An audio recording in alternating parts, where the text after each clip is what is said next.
وہ کام شروع کرتی ہے، دیکھتی ہے کہ اب لڑکے کو کہتی ہے کہ تم اس کو طلاق دو، اور ٹھوک کا طلاق دو، طلاق اس وقت دو جب یہ شاور کے اندر نہانے کے لیے جائے۔ لڑکی کپڑے اتارتی ہے، نہانے کے لیے جاتی ہے، تو لڑکا پوچھتا ہے اس کو کہ تم کدھر ہو، تو وہ بتاتی ہے میں بس نہانے لگی ہوں۔ تو وہ اپنی ماں کو بتاتا ہے کہ یہ ٹائم ہے، میں طلاق دے سکتا ہوں، بالکل اس نے کوئی کپڑے نہیں پہنے ہوئے۔ یعنی یہ ایک جادو کا بہت بڑا وار ہے۔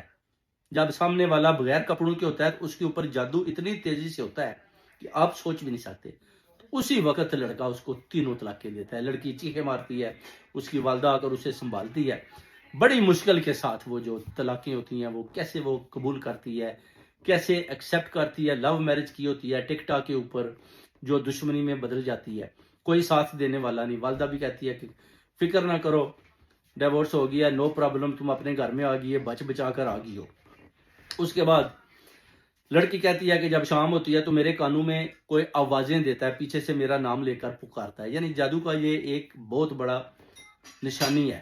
یعنی جب اس کو طلاق دی، اس کے بعد وہ جب یہ اپنے روم میں جاتی، پیچھے سے اس کو کوئی آوازیں دیتا۔ اس کا ایک بھائی ہوتا ہے، اس کے اوپر بھی جادو ہوتا ہے، اور اس کا بھائی کہتا ہے کہ مجھے ایسے لگتا ہے کہ جیسے میں چل رہا ہوں، مجھے کوئی کھینچ کر تھپڑ مارتا ہے۔ جب تھپڑ مارتا ہے تو وہ کہتا ہے میرا منہ جو ہے نا اس طرح ہو جاتا ہے کہ میں آپ کو بتا نہیں سکتا۔ تو وہ ڈاکٹر کے پاس لے کر جاتے ہیں، ڈاکٹر کہتا ہے کہ اسے تو کچھ بھی نہیں ہے۔ تو وہ کہتے ہیں اس کو کوئی تھپڑ مارتا ہے بہت زور کے ساتھ۔ تو وہ بیسیکلی جو لڑکے کی والدہ تھی، وہ جنات کے ذریعے لڑکے کو، جو اس لڑکی کا بھائی تھا، اس کو تھپڑ مرواتی تھی۔ وہ ایک تھپڑ پڑتا تھا، وہ گر جاتا تھا، اس کا یہ سائڈ تھپڑ کھا کھا کے برا حال ہو گیا اس کا۔ ابھی بھی وہ تھپڑ اس کو پاڑ رہے تھے۔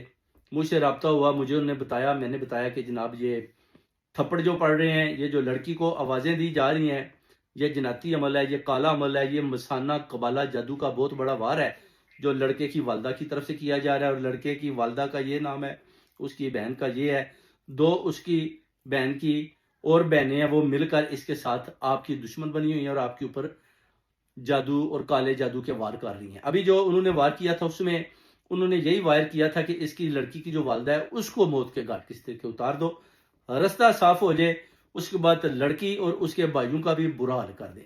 مگر جب میں درمیان میں آ جاتا ہوں تو پھر میں نے ان کے جب تعویذات نکال دیے، تو جب انہوں نے پھر وار کیا تو ان کو سمجھ آ گئی کہ یہ آدمی درمیان میں آ گیا، اور اس نے جو ہے نا نورانی طریقے کے ساتھ جو ہمارے کالے جادو کے وار تھے ان کو روک لیا۔ اب سلسلہ آگے بڑھنے لگا۔ لڑکی کی والدہ کو میں نے تعویذات بھیجے، میں نے کہا جی یہ دیکھ لیں۔ وہ تو بیچاری چیخیں مارنے لگی، کہتی ہے یہی تو وہ تعویذ ہے جس کو میری بیٹی نے ان کے گھر میں دیکھا،